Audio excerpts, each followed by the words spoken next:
नमस्कार दोस्तों, आज इस लाइव कार्यक्रम में हम ईडी के मुद्दे पर बात करने वाले हैं। आज हमारे देश में ईडी का नाम हर किसी के लिए हवा बना हुआ है। अगर गलती से भी सपने में ईडी का नाम आ जाता है तो लोग डर से सहम जाते हैं। आपने सुना होगा, यहाँ ईडी वहाँ ईडी, हर जगह ईडी। सीबीआई का तो पता ही नहीं रहता है, लेकिन अब हर जगह आपको ईडी का ही नाम सुनने को मिलता होगा।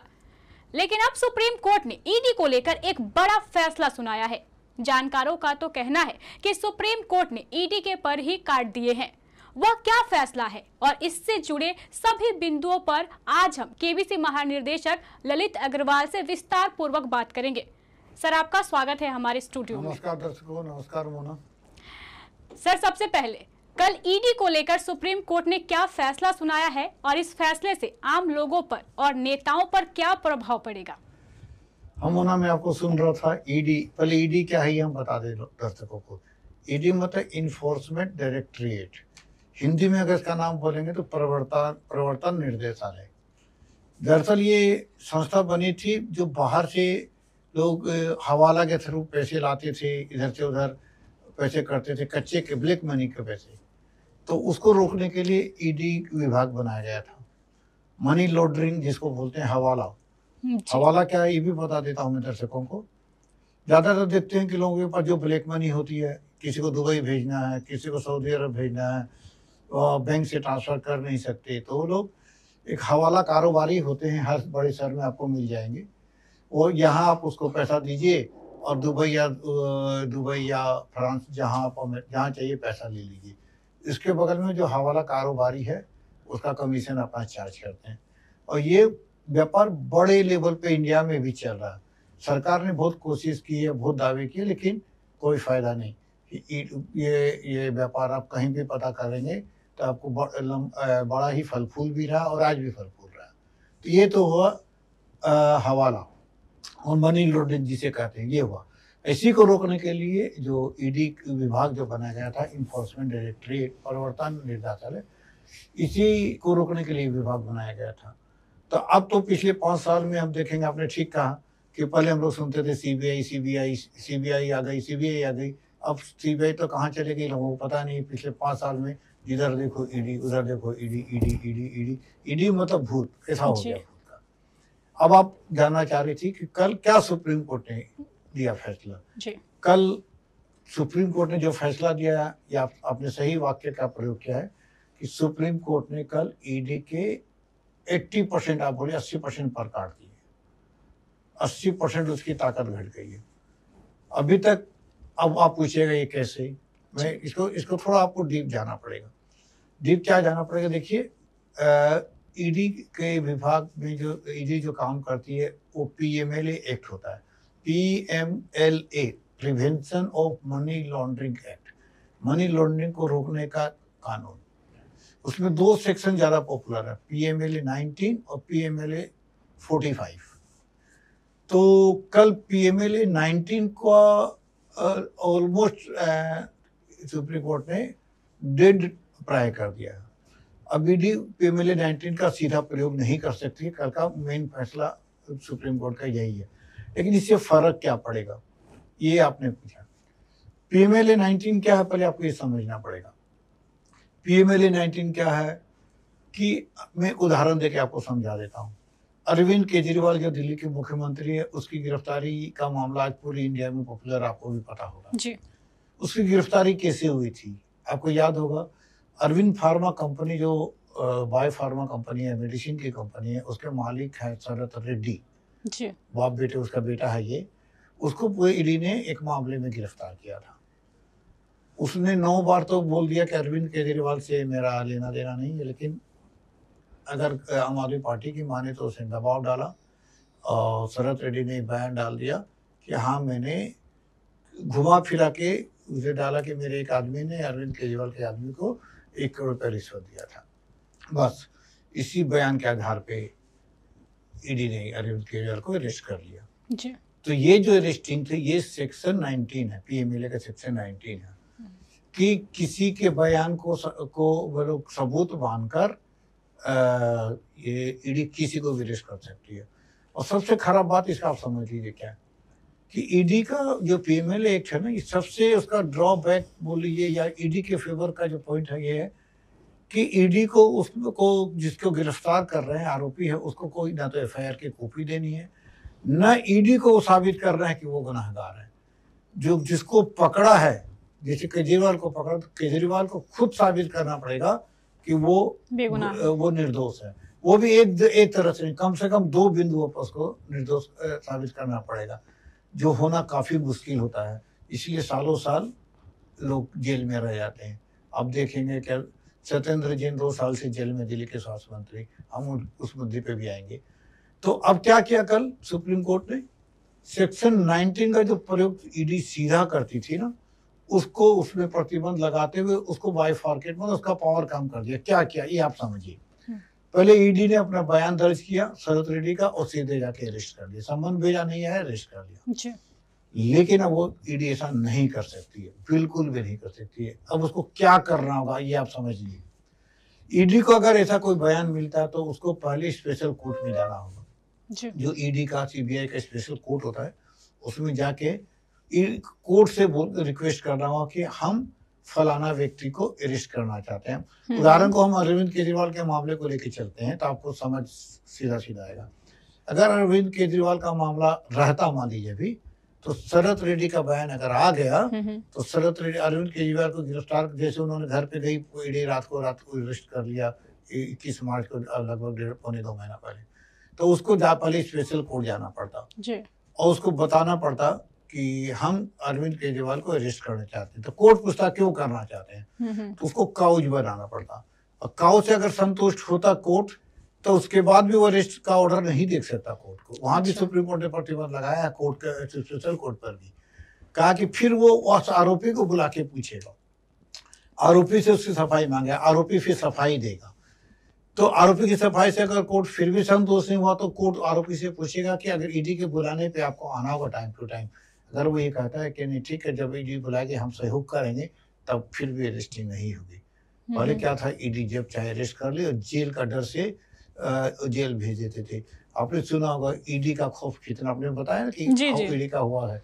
अब देखिए कितने कांग्रेस के नेता या दूसरी पार्टी के नेता ईडी के इसी सेक्शन 19 का खौफ से सब चले गए बीजेपी में, आपने सुना होगा।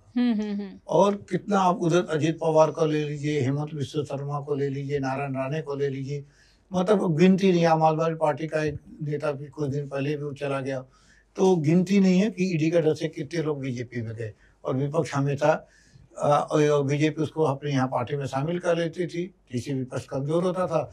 और बीजेपी हमेशा आवाज उठाती थी कि ये बीजेपी के वॉशिंग मशीन में धुल के लोग आए हैं, जिसको भ्रष्टाचार बताया उसको अरेस्ट कर लिया। दरअसल वो डर था, डर है, यही ईडी सेक्शन 19 का डर है कि इसके किसी को भी आरोपी का बयान लेकर, किसी का भी बयान लेकर वो किसी को भी अरेस्ट कर सकती थी।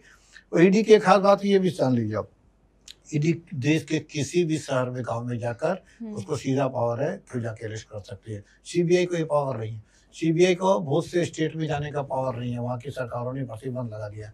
लेकिन ईडी पर प्रतिबंध राज्य सरकारें नहीं लगा सकती है, उसको विशेष पावर है कि कहीं भी जाके उठा लिया। आपने देखा वो किसी को भी अरेस्ट कर सकती है।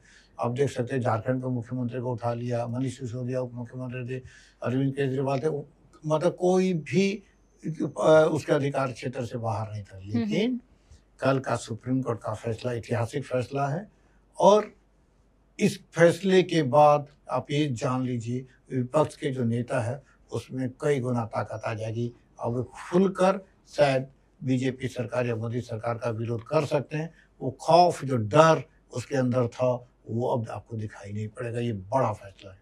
यह पीएमएलए क्या है और इसकी धारा 19 के बारे में तो आपने बता दिया, अब इसके सेक्शन 45 के बारे में भी थोड़ी जानकारी दीजिए। पीएमएलए मैंने बताया मोना आपको, prevention of money laundering act, मतलब मनी लॉन्ड्रिंग को रोकने के लिए जो एक्ट बनाया गया था, ये पीएमएलए। पीएमएलए का खौफ क्यों, हर जगह आप सुनिएगा ईडी है, पीएमएलए में अरेस्टिंग हो गया। तो पीएमएलए एक ऐसा शब्द हो गया कि बस पीएमएलए में अरेस्ट हो गया तो गए 2-4 साल 5 साल के लिए, कब जमानत हो कि कोई नहीं जाता था। तो ये पीएमएलए का, और पीएमएलए में भी खासकर 19 जो एक्ट है उसी को लेके ज्यादा पावर मिसयूज होता था। 45 में क्या, मैं आपने पूछा, पीएमएलए का बेसिक पावर तो 45 है। 45 में क्या, ये आप जान लीजिए कि अगर मनी लॉन्ड्रिंग का कोई मामला है, अगर उसके यहाँ से आपको कोई ठोस सबूत, जैसे आपको कैश मिला, बैंक ट्रांजैक्शन वैसा मिला, या आपके घर से नगद बरामद हो गए, वैसा सबूत मिलने पर सीधा जो आरोपी होगा उसको आप वो ईडी 45 के अंदर अरेस्ट करती है। फिर उसके बाद उसके बयान के आधार पे जो दूसरे तीसरे को अरेस्ट करेगी, और उसके यहाँ अगर कोई सबूत नहीं है, खाली बयान ही है, तब उसको वो सेक्शन 19 के अंदर अरेस्ट करती है। अगर 45 के अंदर अरेस्ट है तो उसमें अभी सुप्रीम कोर्ट ने कोई लिबर्टी नहीं दी, कुछ लिबरल नहीं है। अगर उसके किसी के यहाँ से पैसा बरामद हो गया, बैंक ट्रांजेक्शन बरामद हो गया, तो कोई नहीं है। लेकिन अगर किसी के बयान के आधार पर ही अरेस्टिंग हुई है और कोई सबूत नहीं है, तो सेक्शन 19 है पीएमएलए का, और उसका तो आज सुप्रीम कोर्ट ने कल उस एक्ट का, मतलब ईडी का उस क्षेत्र में तो सत्यानाश कर दिया। समझिए आप, उसके पद खत्म हो गए। और ओवरऑल आप कहिएगा तो 80% ताकत ईडी की अब कल खत्म हो गई। सर, अब आप यह भी बताइए कि सुप्रीम कोर्ट के फैसले के बाद दिल्ली के मुख्यमंत्री जो हैं अंतरिम जमानत पर अभी बाहर है। दिल्ली के पूर्व मुख्यमंत्री मनीष सिसोदिया जो जेल में बंद है, और दिल्ली के एक मंत्री सत्येंद्र जैन भी अभी भी जेल में बंद है। उनकी जमानत पर भी कोई प्रभाव पड़ेगा? साथ में यह भी बताइए कि झारखंड के पूर्व मुख्यमंत्री हेमंत सोरेन भी ईडी की हिरासत में है। क्या इस फैसले से उनकी जमानत पर भी कोई असर पड़ने वाला है? उन्हें 4 अलग अलग मामले आपने बोला, आपको एक एक करके बताता हूँ। अरविंद केजरीवाल फिलहाल इंटरिम बेल पे हैं, 1 जून तक उनको इंटरिम बेल मिलेगी। उनको भी सेक्शन 19 पीएमएलए के सेक्शन 19 में ही गिरफ्तार की गई थी। हालांकि उनको सुप्रीम कोर्ट ने इंटरिम बेल दे दी है, रेगुलर बेल नहीं है, लेकिन अब उनको बेल मिलना बिल्कुल आसान हो जाएगा। रेगुलर बेल अब उनको, हम ऐसा भी हो सकता है कि 2 जून को जाने के पहले ही रेगुलर बेल उनको मिल जाए। अगर नहीं तो बाद में रेगुलर बेल अब उनको जो मिलना है वो बेहद आसान हो जाएगा।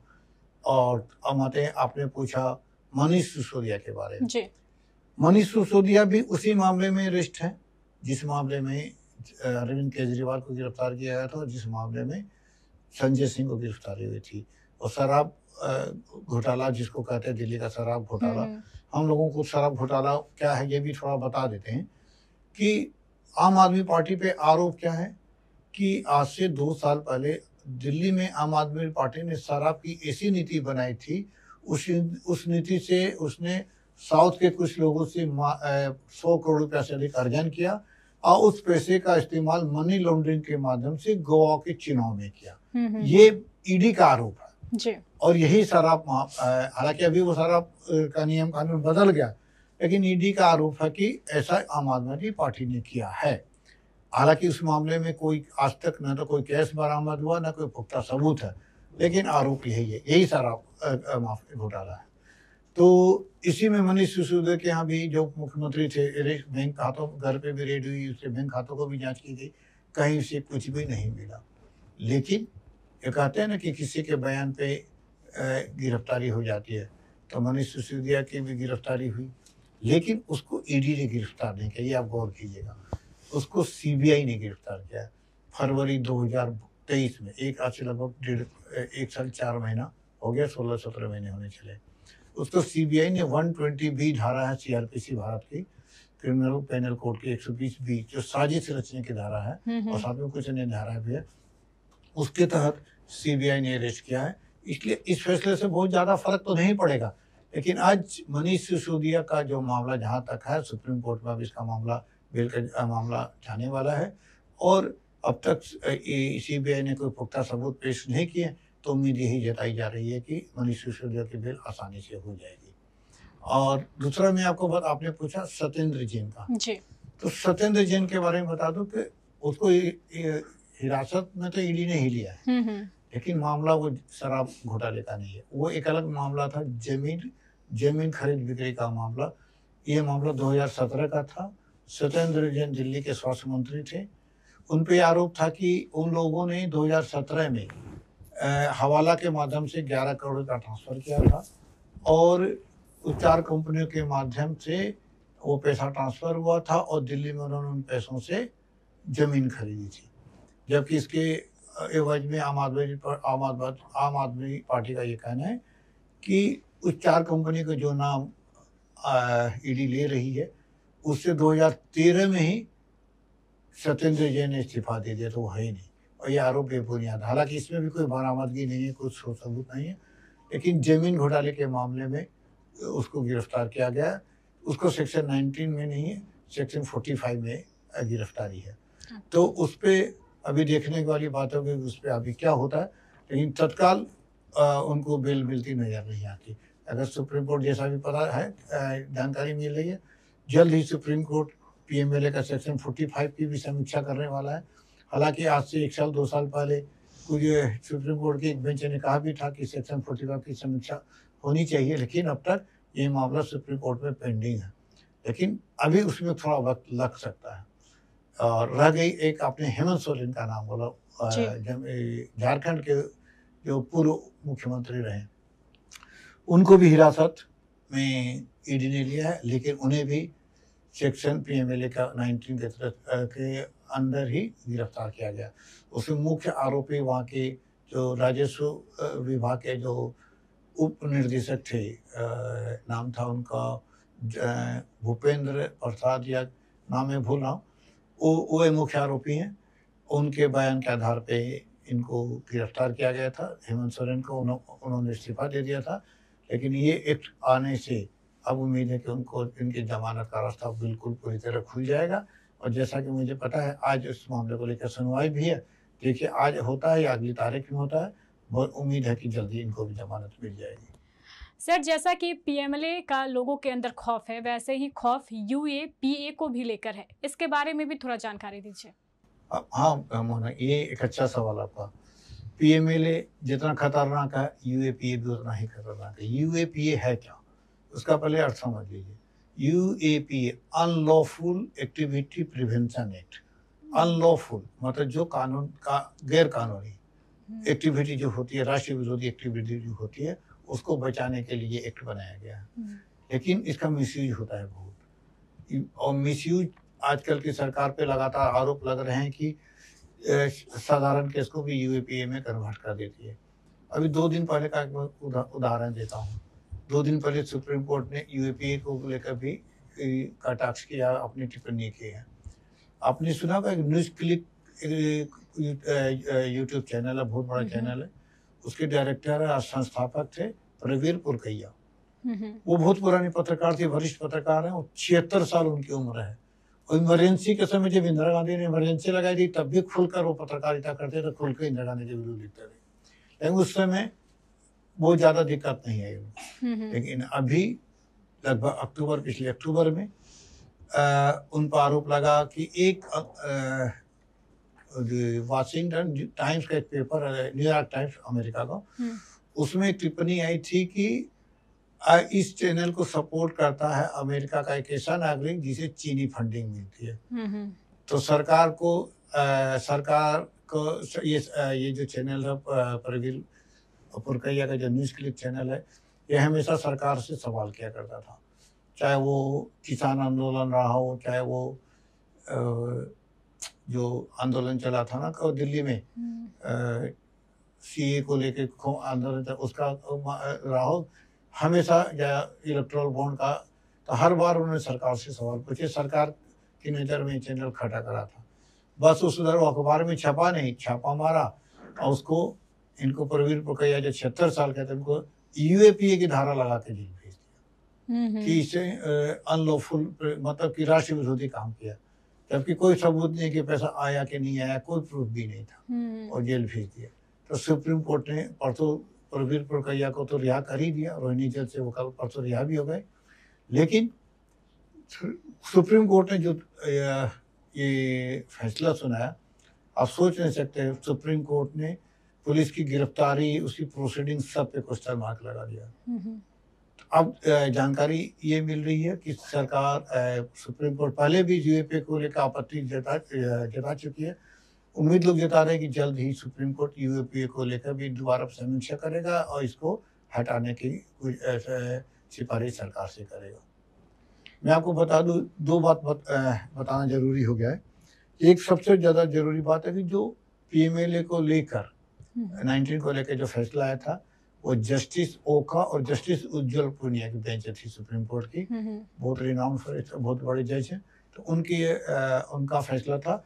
और ये एक जनहित याचिका पे पिछले कई महीनों से सुनवाई चल रही थी और 30 अप्रैल को वो सुनवाई पूरी हो गई थी। उन्होंने उस दिन ये फैसला सुरक्षित रख लिया था और कल 16 मई को उन्होंने ये फैसला सुनाया, सुनवाई पूरी होने के 16 दिन बाद। और जब से ये फैसला सुनाया है, बड़े बड़े नेता, बड़े बड़े जो व्यवसायी है जो किसी पार्टी से जुड़े हैं, वो काफ़ी राहत महसूस कर रहे हैं। मोना, इन सभी विषयों के बारे में जानकारी देने के लिए आपका बहुत बहुत शुक्रिया सर। ऐसे जानकारी से हमारे जो दर्शक हैं वो बहुत राहत महसूस कर रहे होंगे। बहुत बहुत शुक्रिया, धन्यवाद। ऐसी सभी जानकारियों के साथ हमारे सभी सोशल मीडिया प्लेटफॉर्म को फॉलो करना ना भूलें और देखते रहें केबीसी न्यूज़। नमस्कार। नमस्कार।